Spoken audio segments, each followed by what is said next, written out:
నమస్తే. భారతిరెడ్డి అంటే YS Bharathi Reddy London వెళ్తుంటే వైఎస్ షర్మిల ఆపేసింది అని చెప్పేసి ఒక వార్త బాగా వైరల్ అవుతుంది. అది నిజమా? ఒకవేళ నిజమైతే అది ఎందుకు ఆపింది అనే కాన్సెప్ట్ వస్తుంది. అయితే దీన్ని వివరించడానికి మనతో పాటు సీనియర్ జర్నలిస్ట్ దాము బాలాజీ ఉన్నారు. ఆయన అడిగి తెలుసుకుందాం. నమస్తే సార్. సార్, ఇప్పుడు ప్రస్తుతం ఏపీ ఎలక్షన్స్ మొత్తం హీట్లో ఉన్నాయి. అలాగే రాజకీయాల గురించి వింటుంటే ఒక్కొక్కటి మతిపోతుంది. ఇప్పుడు మళ్ళీ భారతిరెడ్డిని ఆపింది యూకే వెళ్లకుండా అని చెప్పేసి షర్మిల పైన ఆరోపణ వస్తుంది. అది ఎంతవరకు నిజం అంటారు? మీరు అన్నట్టు ఆంధ్రప్రదేశ్లో అన్ని పార్టీల్లో కూడా కన్ఫ్యూజన్ ఉంది. తెలుగుదేశం జనసేనలో కన్ఫ్యూజన్ ఉంది. వాళ్ళిద్దరు పొత్తులో వితిన్ జనసేన వితిన్ తెలుగుదేశంలో కూడా స్టార్ట్ అయినాయి ఆల్రెడీ. ఇంకా వైసీపీలో గత కొంతకాలం నుంచి ఆల్రెడీ ఇంటర్నల్గానే చాలా ప్రాబ్లమ్స్ ఉన్నాయి. ఇప్పుడు ఒక ఇంటర్నల్ ఫోర్సే ఎక్స్టర్నల్ ఫోర్స్గా బయటకు వచ్చింది. సో అది ప్రాబ్లం ఉంది. ఇప్పుడు షర్మిల బాగా ప్రిపేర్ అయినట్టుగా కనబడుతుంది. అంటే జగన్ని ఎలా ఢీకొనాలి, ఎత్తుగడలు ఎలా ఉండాలి, అంటే ఓపెనింగ్ ఎలా ఉండాలి, మెల్లగా వెళ్ళే కొద్దీ ఏమేమి రివీల్ చేసుకుంటూ వెళ్ళాలి, ఈ ప్లాన్ అంతా బాగా తయారైనట్టుగా కనబడుతుంది. ఆ మాటలు కానీ ఎక్కడ తడబాట్లేదు, ఆమెకి స్పష్టంగా మాట్లాడుతుంది, ప్రతి దానికి సమాధానాలు ఇస్తుంది, ఎక్కడ దాటవేత కానీ ఏమీ లేదు, సూటిగా సుత్తి లేకుండా దెబ్బ కొడుతుంది. సో బాగా ప్రిపేర్ అయినట్టుగా కనబడుతుంది. అంటే అస్త్రాలు కూడా ఎప్పుడెప్పుడు ఏ బాణాలు తీయాలి అనేది కూడా ఆమె క్లారిటీ ఉన్నట్టుగా కనబడుతుంది. సో అలాగా మెల్లగా ఇప్పుడు ఏంటంటే జగన్ మీద ఉన్న పోరాటాన్ని భారతి మీదకి మళ్లించినట్టుగా కనబడుతుంది. ఎందుకంటే ఆమెకి భారతికి మధ్య గొడవలని, అసలు ఫ్యామిలీ నుంచి ఈమె దూరం అవడానికి భారతిరెడ్డి కారణం అన్నది కూడా ఒక బయట వినిపిస్తుంది టాక్. అలాగా ఇప్పుడు భారతిరెడ్డి లండన్ వెళ్ళేటప్పుడు ఈమె ఆపేసింది వెళ్ళడాన్ని అనేది చెప్తున్నారు. ఎందుకంటే భారతిరెడ్డిని అన్ని రకాలుగా ఇబ్బంది పెట్టాలని నిర్ణయించుకుంది. ప్రధానంగా ఏంటంటే భారతిరెడ్డి వైఎస్ పేరు పెట్టడాన్ని వ్యతిరేకించినట్టుగా చెప్తున్నారు. షర్మిల వైఎస్ షర్మిల అని పేరు పెట్టుకోవడానికి. ఎందుకంటే భారతిరెడ్డి వైఎస్ భారతిరెడ్డి అయింది, ఆమె ఇంటి పేరు కూడా ఎవరికి తెలియదు. అట్లాగే షర్మిల కూడా వాళ్ళ నాన్న వాళ్ళ హస్బెండ్ పేరు పెట్టుకోవాలి, మురిసిపల్లి, ఆయన పేరు మురిసిపల్లి అనిల్ కుమార్. సో మురిసిపల్లి షర్మిల అని పెట్టుకోవాలి. రెడ్డి కూడా అనేది కూడా కరెక్ట్ కాదు, భర్త బ్రాహ్మణు. సో మురిసిపల్లి షర్మిల అనేది కరెక్ట్. ఎందుకంటే ఇప్పుడు ఎన్టీఆర్ ఫ్యామిలీలో చూసుకుంటే భువనేశ్వర్ ఉంది, ఆమె నందమూరి కాదు కదా, ఇప్పుడు నారా భువనేశ్వర్ అయింది. బ్రాహ్మణి ఉంది, నారా బ్రాహ్మణ అయింది. ఆమె దగ్గుపాటి పురంధేశ్వర్ అయింది. వీళ్ళందరూ హస్బెండ్స్ పేర్లు పెట్టుకొని రాజకీయాల్లోకి వచ్చారు. ఈ మాత్రం తండ్రి పేరు పెట్టుకొని వస్తుంది అనేది భారతిరెడ్డి వ్యతిరేకించినట్టుగా చెప్తున్నారు. కాకపోతే ఏంటంటే ఇక్కడ ఇదొక నిజానికి ఒక ప్రాబ్లమేటిక్, ఇది ఇంటి పేరు అనేది. నిజానికి విమెన్ చాలామంది పెళ్ళైనాక మార్చుకోవట్లేదు ఈ మధ్య.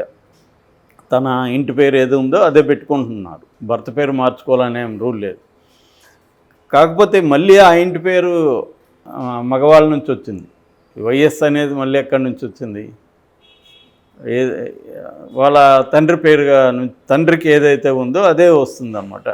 కాబట్టి ఈ పేట్రియార్కల్ దీన్ని తప్పించుకోవడం అంత ఈజీ కాదు. ఎట్లయినప్పటికీ ఎక్కడో చోట స్టార్ట్ అయ్యి తల్లి పేరు పెట్టుకుంటే, ఇప్పుడు ఈమె విజయమ్మ వి అని పెట్టుకునింది అనుకో, వి షర్మిలారెడ్డి అని, అప్పుడు అది మారుతుంది కనీసం. మళ్ళీ ఆమె ఎందుకు పెట్టుకుందంటే, ఇప్పుడు చాలామంది ఉమెన్ కూడా ఏం చేస్తున్నారంటే తెలివిగా, ఈవెన్ తమిళ్లో కూడా కొంత మేధావులను కూడా నేను చూశాను, ఇంటి పేర్లు కానీ లేదా పక్కన పెట్టుకుంటారు కదా, రామేశ్వరన్ అని పెట్టుకుంటారు అనుకో, తండ్రి పేరు కానీ భర్త పేరు కానీ, ఏది ఉపయోగపడితే అది. ఇప్పుడు ఒక పాపులర్ ఉన్నాడు, కపిల్ అనే ఒక ఆయన పాపులర్ ఉన్నాడు, ఈమె సుస్మిత కపిల్ అని పెట్టుకుంటుంది. ఎందుకంటే ఆ పేరు పెట్టుకోవడంతోనే ఒక బ్రాండ్ వాల్యూ ఈమెకి వచ్చేస్తుంది, అది ఉపయోగపడుతుంది. అది చాలా మేధావి రంగంలో కూడా నేను చాలామందిని చూశాను ఉమెన్. అంటే వాళ్ళ భర్త ఒక పక్క వాళ్ళు ఫెమినిస్ట్గా ఉంటారు, కానీ భర్త పేరో తండ్రి పేరో తగిలించుకుంటారు. మీ భర్తలో మీ తండ్రులు తగిలించుకోవట్లేదుగా, మీరెందుకు తగిలించుకుంటున్నారు అని వాళ్ళని అడిగినప్పుడు సూటిగా వాళ్ళు ఆన్సర్లు ఇవ్వట్లేదు.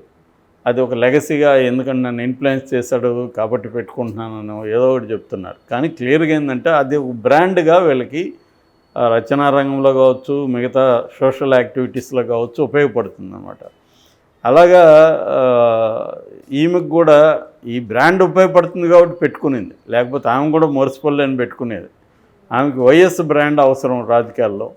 సో అందువల్ల ఆమె పెట్టుకునింది. కాబట్టి ఆమె పెట్టుకునే హక్కు లేదంటే పెట్టుకునే హక్కు ఖచ్చితంగా ఉంది. ఎవరో నందమూరి ఫ్యామిలీలో పెట్టుకోలేదు కాబట్టి నేను పెట్టుకోకూడదు అనేది ఏం లేదు కదా. ఆమె ఇష్టం అది. తండ్రి పేరన్నా పెట్టుకోవచ్చు, భర్త పేరన్నా పెట్టుకోవచ్చు, లేదా ఇద్దరు పేర్లు వద్దని కూడా అనుకోవచ్చు. అదే దట్ ఈజ్ హర్ విష్. కానీ ఇక్కడ అట్లా ఉండవు కదా రాజకీయాల్లో. రాజకీయాల్లో ఏంటంటే ఆ బ్రాండ్ మాదని జగన్ ఫ్యామిలీ క్లెయిమ్ చేస్తే ఆ బ్రాండ్ నీదెందుకు అవుతుంది, నాదెందుకు కాదు, నేను ఇంకా ముద్దుల కూతుర్ని నీకంటే అని ఆమె పెట్టుకుంది. ఈ గొడవ ఏదో ముందు నుంచి ఉందని చెప్తున్నారు. యాక్చువల్గా వీళ్ళందరూ కూడా చెన్నైలో చదువుకున్నారు. సునీత, భారతిరెడ్డి, షర్మిల వీళ్ళందరూ కూడా క్లాస్మేట్స్, చెన్నై స్కూలింగ్ ఫ్రెండ్స్ కూడా వాళ్ళు, ఇది పెళ్లి కాక ముందు కూడా. కానీ ఒక్కసారిగా ఈ రాజకీయాలు, వ్యాపారాలు వచ్చేసినాక మనం చాలా కుటుంబాలు కూడా చూస్తున్నాం. చిన్నప్పుడు అన్యోన్యంగా పెరిగిన వాళ్ళు కూడా తర్వాత బీభత్సం కొట్టుకుంటున్నారు ఆస్తుల విషయంలో.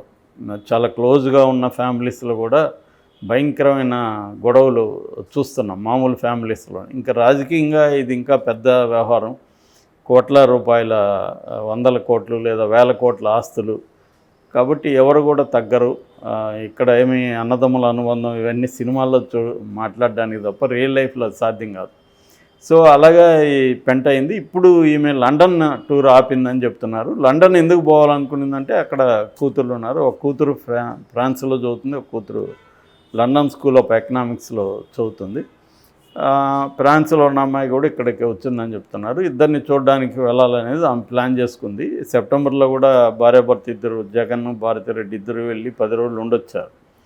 సో ఈ క్రమంలో దాన్ని ఆపిందని ఒక వార్త వైరల్ అవుతుంది. నిజంగా ఆపిందా లేదనేది ఇక్కడ ఎవరికి తెలియదు. కాకపోతే ఎందుకు ఆపింది, ఎలా ఆపింది అన్నప్పుడు వివేకానంద రెడ్డి హత్య కేసుని మళ్ళీ షర్మిల తవ్వుతుంది ఎలక్షన్ ముందు. దాన్ని ఆమె ప్రధాన అస్త్రంగా ఉపయోగించుకోబోతుంది అని చెప్తున్నారు. ఎందుకంటే లాస్ట్ ఎలక్షన్లో కూడా అది one of the main issues అయింది. అప్పుడేమో జగన్కు ఉపయోగపడింది అది. బాబాయ్ హత్య తెలుగుదేశం వాళ్ళు చేశారని చెప్పి నారాసుర రక్త చరిత్ర అనే పుస్తకం కూడా వేశారు. దాని తర్వాత ఈ మధ్యకాలంలో తెలుగుదేశం దీన్ని ఉపయోగించుకుందామని చెప్పి తెలుగుదేశం మీడియా కానీ ఇవన్నీ పెద్ద ఎత్తున జగనే చంపించాడు, హూ కిల్డ్ బాబాయ్ అని, బాబాయ్ హత్య అని రకరకాలుగా చేస్తుంది. అయితే అది కొద్దిగా సబ్సిడీ అయింది. ఎందుకంటే సిబిఐ దాని మీద ముందుకు వెళ్ళట్లేదు. అది వాళ్ళు నేరం చేశారా లేదా అనేదాన్ని ఇంకా ట్రయల్ వరకు వెళ్ళలేదు. వాళ్ళు ట్రయల్ వెళ్తే కానీ అది తెలుస్తుంది. కానీ ట్రయల్ వెళ్తే కేసు నిలబడేయట్లేదు అనేది ఎక్కువ మంది చెబుతున్నారు. ఎందుకంటే స్ట్రాంగ్ ఆధారాలు లేవు. ఇక్కడ హైకోర్టు జడ్జి జస్టిస్ లక్ష్మణ్ గారు కూడా 16 ప్రశ్నలు అప్పుడు సిబిఐని సంధించారు. సో ఏదేమైనా అది ఆగింది. దాన్ని తెలుగుదేశం దాన్ని పక్కన పెట్టేస్తుంది. ఇప్పుడు దాన్ని షర్మిల టేకప్ చేస్తుంది. ఎందుకంటే షర్మిల, సునీత కూడా క్లోజ్ ఫ్రెండ్స్, వాళ్ళు అక్క చెల్లెలు అయినప్పటికీ. సో షర్మిల సునీతను కూడా రంగంలోకి దించాలని, వివేకానంద రెడ్డి వైఫ్ సౌభాగ్యమ్మని అక్కడ పులివెందుల నుంచి పోటీ చేయించాలని అనేది కూడా ప్లాన్ ఉంది. కాకపోతే దానికి సునీత ఇంట్రెస్టింగ్ లేదని చెప్తున్నారు. ఎందుకంటే మేము రాజకీయాల్లోకి వస్తే డైల్యూట్ అయిపోతుంది ఈ విషయం అంతా. రెండోది, ఒకసారి నిలబడితే ఖచ్చితంగా గెలుస్తామంటే నిలబడాలి, కానీ ఓడిపోతామంటే నిలబడి వేస్ట్, నేనెవరికో ఉపయోగపడదలుచుకోలేదు అన్నట్టుగా సునీత చెప్పిందని చెప్తున్నారు. ఏదేమైనా ఈ వివేకానంద రెడ్డి హత్య కేసును ఆమె బయటికి తీసి ఇప్పుడు సిబిఐకి వాంగ్మూలం ఇచ్చిందని, ఆ సిబిఐ వాళ్ళు ఈమెని పోకుండా నోటీస్ ఇచ్చారని చెబుతున్నారు. అది కొద్ది రోజుల్లో మనకు బయటకు వస్తుంది. ఎందుకంటే సిబిఐ చేసిందంటే బయటికి రాకుండా అయితే ఉండదు. ఏదేమైనా ఈమె ఒక రకంగా ఈ ఫ్యామిలీతో ఆడుకోవడం మొదలుపెట్టింది. ఒక గేమ్ ఆడుతుంది జగన్తో, భారతిరెడ్డితో. ఎందుకంటే తనకు వాళ్ళ నుంచి అన్యాయం జరిగిందని చెప్తుంది. అది డైరెక్ట్గా చెప్పట్లేదు. నేను డబ్బుల కోసం ట్రై చేయలేదు, నేను ఆస్తుల కోసం ఏం చేయలేదు, నేను ఏ పదవి అడగలేదని చెప్తుంది. మరి ఏంటి నీకు ప్రాబ్లము, జగన్తో నీకేంటి ప్రాబ్లం అని చెప్పట్లే. రాష్ట్రం అన్యాయం అయిపోయింది కాబట్టి వచ్చానంటుంది.